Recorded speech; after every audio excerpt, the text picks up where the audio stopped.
Welcome to S R smart studies. Telugu వాచకం 5th class Telugu తోటలో సాయం పాఠ్యభాగంలో ఉన్న చదువుదాంలో ఇచ్చిన అనకు కనకు వినకు చదువుకుందాం. అది సబర్మతి ఆశ్రమం. గాంధీజీ ఒక్కరే చిరుచాప మీద కూర్చుని ఉన్నారు. ఆయన అప్పుడే భగవద్గీత పారాయణం చేసి పుస్తకాన్ని ముందున్న చెక్కపెట్ట మీద పెట్టారు. నిన్న ఎవరో తనకు బహుమానంగా తెచ్చిన బొమ్మ వైపు దీక్షగా చూస్తున్నారు బాపూజీ.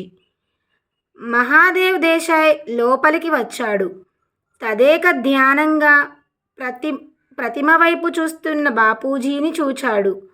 ఏకాగ్రతతో ఉన్న గాంధీజీకి వెనుక నుంచి ఎవరో నవ్వుతున్నట్లు అనిపించింది. బాపు వెనక్కు తిరిగి చూచారు. మహాదేవ్ దేశాయ్ నిలబడి నవ్వుతూ కనిపించాడు. మహాదేవ్ భాయ్, రా కూర్చో. ఎందుకు నవ్వుతున్నావు అన్నాడు గాంధీజీ. మిమ్మల్ని మీరు మరిచి ఆ పెట్టి మీద బొమ్మనే చూస్తుంటే నాకు నవ్వు వచ్చింది బాపూజీ అని దేశాయ్ మళ్ళీ పకపకా నవ్వడం మొదలుపెట్టాడు. గాంధీజీ దేశాయ్ భుజం మీద చెయ్యి వేసి తట్టుతూ, అసలు ఈ బొమ్మను చూసావా, ఎంత గొప్పగా ఉన్నదో అన్నాడు. అవును, 3 కోతులు చాలా అందంగా ఉన్నాయి అన్నాడు దేశాయ్. కోతులు కాదు, అవి నా గురువులు అని గాంధీజీ ఆ కోతుల బొమ్మను మహాదేవ్ దేశాయ్కి చూపిస్తూ, ఇదిగో చూడు, ఈ బొమ్మలో 3 కోతులు కనిపిస్తున్నాయి కదా, అవి మూడు పనులు చేస్తూ మనకు 3 విధాలైన ఉపదేశాలు ఇస్తున్నాయి. మొదటి బొమ్మ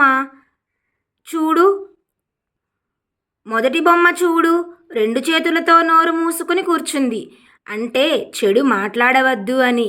రెండో బొమ్మ 2 చేతులతో 2 కళ్ళు మూసుకుని కూర్చుంది, అంటే చెడు చూడకు అని అర్థం అన్నాడు గాంధీజీ. గాంధీజీ మాటలు విని మహాదేవ్ దేశాయ్ ఆశ్చర్యచకితుడయ్యాడు. మూడో బొమ్మ వైపు చూచి, ఏం చేస్తుందో చెప్పు అన్నాడు మళ్ళీ గాంధీజీ.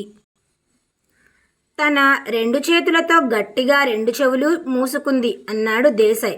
దాని అర్థం ఏమిటంటే చెడు మాటల్ని వినవద్దు అని మనల్ని హెచ్చరిస్తుంది. మొత్తం మీద ఈ 3 కోతులు చెడు అనకు, చెడు కనకు, చెడు వినకు అని మానవులకు హితోపదేశం చేస్తున్నాయని నా ఉద్దేశం. ఏమంటావ్ అన్నాడు. బాపూజీ, మీరు మట్టిలో నుంచి మాణిక్యాలు వెలికి తీయగలరు, అందుకనే మీరు మహాత్ములు.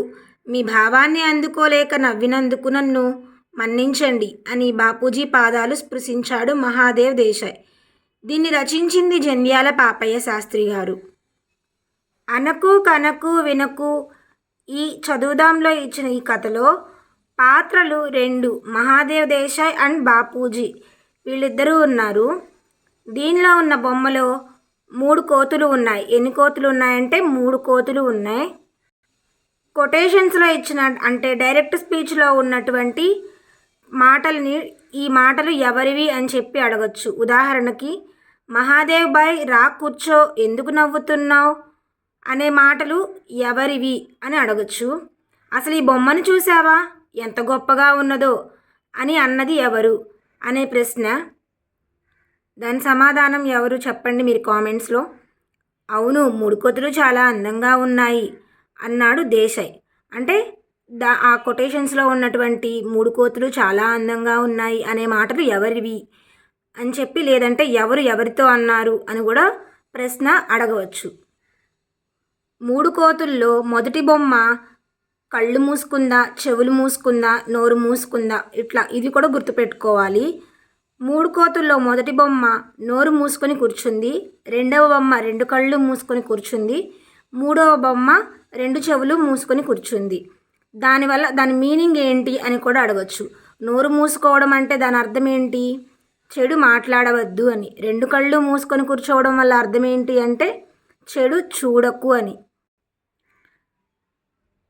2 చెవులు మూసుకొని కూర్చుండడం అంటే చెడు వినవద్దు అని, చెడు మాటలు వినవద్దు అనే అర్థం. బాపూజీ, మీరు మట్టిలో మాణిక్యాలు వెలికి తీయగలరు అనే మాటలు ఎవరు అన్నారు అంటే మహాదేవ్ దేశాయ్.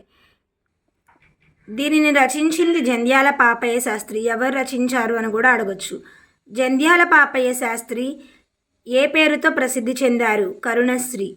జంధ్యాల పాపయ్య శాస్త్రి కరుణశ్రీగా సుప్రసిద్ధులు. ఉదయశ్రీ, విజయశ్రీ, కరుణశ్రీ, అరుణకిరణాలు మొదలైనవి వీరి ప్రసిద్ధ ఖండకావ్యాలు. జంధ్యాల పాపయ్య శాస్త్రి గారి రచన అయినటువంటి ఉదయశ్రీ, విజయశ్రీ, కరుణశ్రీ, అరుణకిరణాలు అనేవి క్రింది వానిలో ఏమిటవి, దేనికి చెందినవి అని అడగొచ్చు. దానికి సమాధానం ఖండకావ్యాలు. పిల్లల కోసం తెలుగు బాల శతకం రచించారు. తెలుగు బాల శతకాన్ని రచించింది ఎవరు? Jandhyala Papayya Sastry.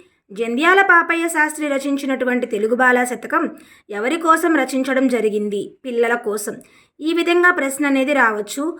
Thank you and please subscribe and share with your friends. మీకు నెక్స్ట్ ఇంకా ఏమైనా కావాలి అంటే ఏ సబ్జెక్ట్ రిలేటెడ్ కావాలో ప్లీజ్ డూ కామెంట్. ఆ టాపిక్ రిలేటెడ్ వీడియో చేసుకుందాం. Thank you for watching.